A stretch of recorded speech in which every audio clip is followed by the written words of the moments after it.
To ప్రజా engineer syndicates వారి సొంతిల్లు. మన రాష్ట్రానికి చెందిన reality major Manjira construction CMD G యోగానంద్తో హైదరాబాద్ రియల్ ఎస్టేట్ పరిస్థితులపై బిజినెస్ ఎడిటర్ వసంత కుమార్ చేసిన ప్రత్యేక ఇంటర్వ్యూ రెండో భాగాన్ని ఇప్పుడు చూద్దాం.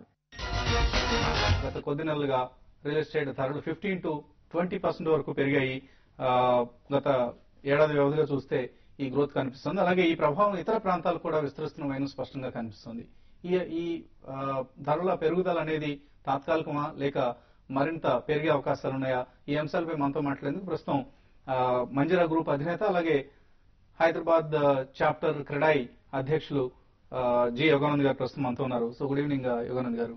తెలంగాణ అంశం తెర మీదకి వస్తుంది. సో తెలంగాణ అతి త్వరలో ప్రకటన చేస్తారని కొంతమంది, లేదా దీన్ని వ్యతిరేకిస్తున్నాం అంటూ కొంతమంది, ఇలా మళ్ళీ రకరకాల కన్ఫ్యూషన్స్ క్రియేట్ చేసే ప్రయత్నాలు జరుగుతున్నాయి. సో ఈ పరిస్థితుల్లో మళ్ళీ ధరలు తగ్గే అవకాశం ఏదైనా కనిపిస్తుంది? తెలంగాణ అనేది ఒక టెంపరీ ఇష్యూ. తెలంగాణ వచ్చినా కూడా విత్ ఇన్ 3-4 months లో గ్రోత్ అనేది చాలా ర్యాపిడ్ గా ఉంటుంది. ఇన్ఫాక్ట్ తెలంగాణ వచ్చిన తర్వాత నా ఉద్దేశంలో రియల్ ఎస్టేట్ పెరుగుతుందని చెప్పి నా ఉద్దేశము. అయితే ఇప్పుడు ఈ డిస్టర్బెన్స్ వల్ల ఏమవుతుందంటే we are losing the race with other cities. ఇప్పుడు తెలంగాణ అంశం వల్ల కానీ ఇప్పుడు కొంతమంది మన ఇబ్బందులు అవడం వల్ల ట్రాఫిక్ ప్రాబ్లమ్స్ వచ్చి ఈ ఐటీ కంపెనీ చాలా మంది కంపెనీస్ ఎక్స్పెక్ట్ చేయట్లేదు. That is going to be disadvantage for us permanently. But అది వచ్చిన తర్వాత డిపెండింగ్ ఆన్ ది గవర్నమెంట్, అంటే తెలంగాణ వచ్చిన తర్వాత ఎనీ గవర్నమెంట్, ఇప్పుడు తెలంగాణ ముందు కానీ తెలంగాణ తర్వాత కానీ మంచి గవర్నమెంట్ వచ్చి వాళ్ళు కనుక మార్కెటింగ్ చేస్తే హైదరాబాద్ కి మంచి ఫ్యూచర్ ఉంటుంది.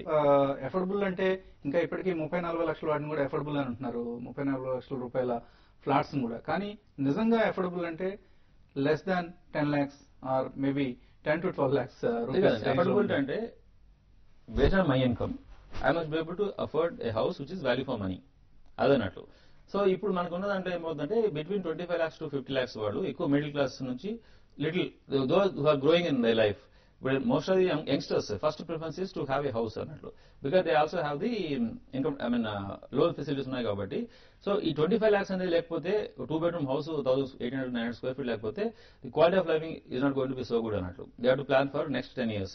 So, someone who is starting their family should have a house of about 800-900 square feet with the present land values, with the present construction cost too, and with the present taxes. It cannot be less than 25 lakhs అన్నట్లు. So 25 lakhs to 50 lakhs అనేది these are the projects can be developed under the private segment. Private developers can develop under. Whatever is less than 10 lakhs should be in the domain of the government because they get land at free of cost. They can give the infrastructure free.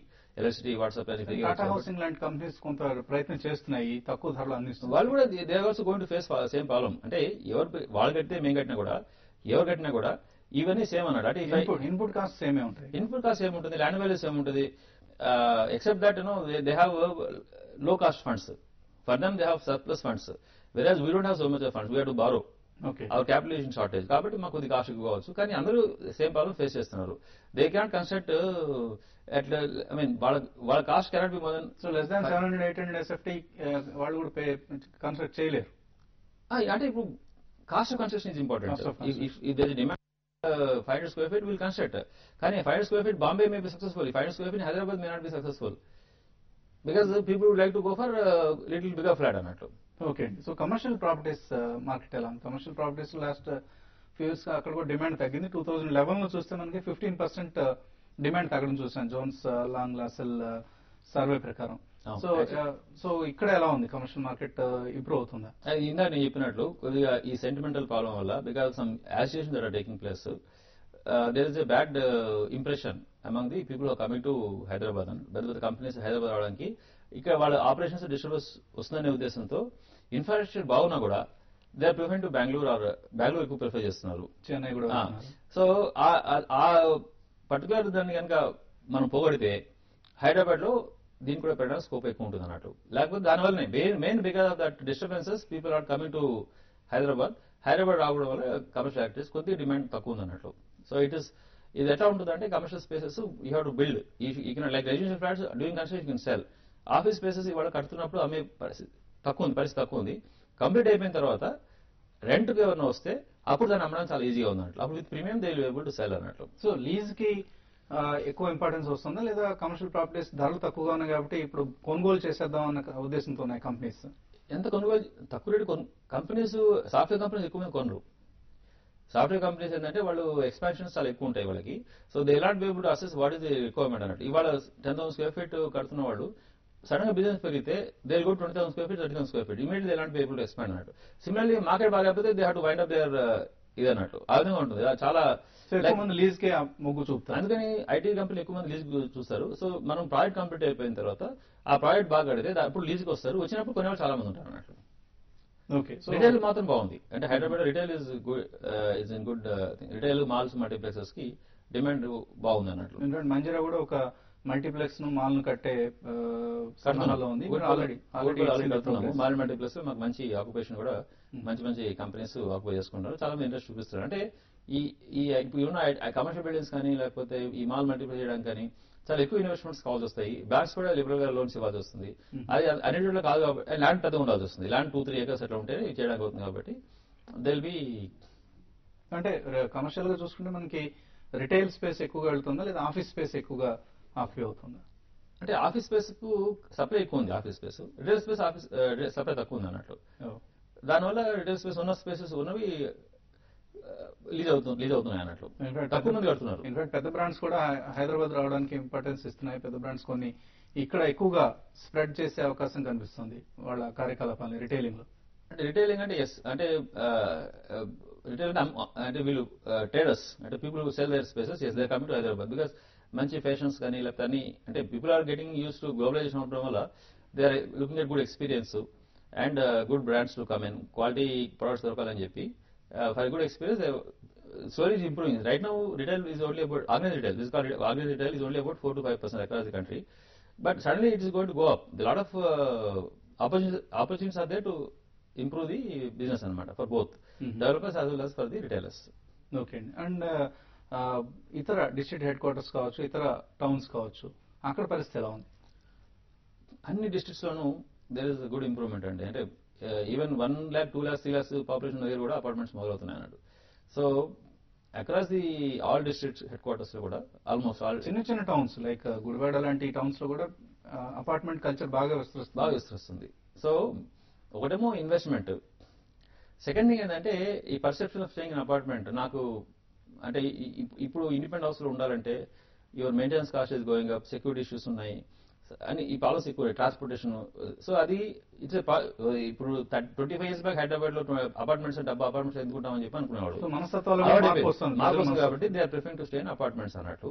And ఇవాళ construction చాలా difficult అయింది. ఎవరు ఇల్లు కట్టుకోవాలంటే land దొరకడమే కాదు, permissions తీసుకోవడమే కాదు, construction కూడా చాలా డిఫికల్ట్ గా ఉంది. ఇది రెడీగా దొరుకుతుంది కాబట్టి they are buying the apartments and they getting use to stay in apartments అన్నట్లు. అందువల్ల అన్ని చోటను అపార్ట్మెంట్స్ కి డిమాండ్ పెరుగుతుంది అన్నట్లు. అలాగే మీ మంజీరా గ్రూప్ విషయానికి వస్తే ఎటువంటి కొత్త ప్రాజెక్ట్స్ మీ గ్రూప్ టేకప్ చేస్తుంది? అండ్ ఇప్పుడు మేము ఇప్పుడు చేస్తున్న ప్రాజెక్ట్స్ కంప్లీషన్ స్టేజ్కి వచ్చాయి. 6 months 1 year లోపల ఎక్కడెక్కడ చేస్తున్నారు ప్రస్తుతం చేస్తున్న ప్రాజెక్ట్స్? అంటే మేము అంటే కంప్లీట్ రీసెంట్ గా మేము ఐ మీన్ ఇక్కడ ఎల్మినా రోడ్ కంప్లీట్ అయిపోయింది అండ్ జీడిమెట్ దగ్గర ఒకటి ప్రాజెక్ట్ కంప్లీట్ అయిపోయింది. అండ్ దెన్ ఇక్కడ అంటే ఇప్పుడు ఇంతకుముందు మీకు తెలుసు మేము హోటల్స్ కూడా ఉన్నాము. గచ్చిబౌలిలో ఒక హోటల్ కంప్లీట్ చేసాం ఈ మధ్యనే. దాని ఎదురుగా ఒక ఐటీ బిల్డింగ్ కంప్లీట్ చేస్తున్నాం, వర్క్ అవుతుంది. గోపన్పల్లిలో 1000 అపార్ట్మెంట్స్ కడుతున్నాం. దాంట్లో ఆల్మోస్ట్ 750 అపార్ట్మెంట్స్ సేల్స్ అయిపోయినాయి. ఆల్మోస్ట్ 250 అపార్ట్మెంట్ ఇచ్చాము, హ్యాండ్ ఓవర్ చేసాము. ఇంకొక 500 apartments by March hand over చేస్తున్నాము. అది కూడా 1.5 years లో మొత్తం కంప్లీట్ అయిపోతున్నాడు. అక్కడే పర్పుల్ టౌన్ నుంచి ఇండిపెండెంట్ హౌసెస్ ప్రాజెక్ట్ కూడా స్టార్ట్ చేసాం. కోట్పల్లిలో 2 రెసిడెన్షియల్ బిల్డింగ్స్ జేఎన్టీ దగ్గర అని 23 స్టోరీ టవర్స్ ఈ ఇయర్ లోపల హ్యాండ్ ఓవర్ చేస్తున్నాము. ఈ మధ్య కమర్షియల్ కాంప్లెక్స్ కంప్లీట్ అయిపోయింది. అట్లే ఈ మన నెల ఐ మీన్ మార్చ్ లోపల మాల్ మల్టీప్లెక్స్ కూడా మేము హ్యాండ్ ఓవర్ చేస్తున్నాం అన్నట్లు. ఆఫీస్ స్టోర్ ఒకటే కొద్దిగా it will take another 6 months or 9 months beyond March అనమాట. ఇవే స్టేజ్ వచ్చిన తర్వాత then we want to look out other projects. ఏదైనా కొత్త హోటల్స్ కన్స్ట్రక్షన్ అంటే బెంగళూరు హైదరాబాద్ లో 3 అయిపోయినాయి కదా, ఇంకా హైదరాబాద్ లో ఎక్స్పాండ్ చేయకుండా we are seriously looking at Bengaluru అన్నట్టు. Bengaluru we are looking for a land where we construct 3-star hotel, 5-star hotel and also a convention centre అన్నట్లు. మోస్ట్ ప్రాబబ్లీ 1-2 months లోపల సెటిల్ అవుతాం అన్నట్లు. ఓకే. అలాగే హైదరాబాద్ లో ఇప్పుడు ఇన్వెస్ట్ చేద్దాం అనుకున్న వారికి ఎటువంటి రిటర్న్స్ వస్తాయి నెక్స్ట్ 3 to 5 years లో? యాక్చువల్గా ఏంటంటే మనం రెసిడెన్షియల్ ప్రాపర్టీస్ కూడా ఇన్వెస్ట్మెంట్ చేయాలనుకుంటే అంటే we should not look at 3 years return అండి. ఇప్పుడు మీరు ఒక బేసికల్ గా ఇన్ఫ్లేషన్ వల్ల 10% automatic improvement in the cost of the materials will be there అన్నట్టు. So that much of increase go to be there in construction part అన్నట్టు. So inflation beat చేసే returns వస్తాయా? Inflation beat చేసి returns వస్తాయి. That is advantage అన్నట్టు. Real estate advantage అది. Land values బిగా organization land values కూడా పెరుగుతాయి అన్నట్టు. సో 10 to 12% అనేది definitely there'll be an appreciation అన్నట్టు. అయితే ఏంటంటే మీకు when you're buying a house you have the advantage of buying the house with housing loan అన్నట్టు. So when you buy a house with housing loans 10.5% దొరుకుతుంది. మీకు income tax benefit తీసుకుంటే it work out 9.59% అన్నట్టు. Whereas the price are going to go beyond 12-13%. So over period of 10 years ఏమవుతుందంటే మీరు housing loan కడుతున్నప్పుడు ఒక 4-5 years తర్వాత మీకు housing loan pay చేసేదానికి రెండుకి మ్యాచ్ అయిపోతుంది అన్నట్లు. ఈ మీరు ఇన్వెస్ట్ చేసిన 20-25% అమౌంట్ వల్ల ఈ 10 to 12 years లోపల మీకు హౌస్ ఫ్రీ అయిపోతుంది. బికాజ్ మీరు ఆ హౌస్ వాల్యూ మీరు ఎక్కడైనా చూసిన 10 years లోపల డబుల్ అవుతుంది. వేరే you're paying only 1 time the land cost, 1 time the cost. So ఆ విధంగా ఏంటంటే ఆల్వేస్ మీరు you can go through the experience of any one who has purchase house in the past. ప్రతి ఒక్కరికి 10 years లోపల ల్యాండ్ హౌస్ ఫ్రీ అయిపోయింది అన్నట్టు with not much of. అదే హౌస్ కన్స్ట్రక్షన్ 10 నుంచి 12 సంవత్సరాల హొరైజన్ తో ఇన్వెస్ట్ చేస్తే డెఫినెట్లీ డబుల్ అవుతుంది. And you're taking 20% you're investing, 80% you're taking bank loan. So clear 100% margin అయితే మనకు ఉంటుంది. అలాగే 2004 to 2007 మధ్య మనం ఎటువంటి భూమ్ అయితే చూసాం రాష్ట్రంలో కావచ్చు, హైదరాబాద్ నగరంలో కావచ్చు. అటువంటి భూమ్ మళ్ళీ వచ్చే అవకాశాలు కనిపిస్తున్నాయి. ఆ భూమి రాదండి. యాక్చువల్గా కొన్ని ఎక్స్పీరియన్సెస్ అన్నట్లు ఆ భూమి రాదు.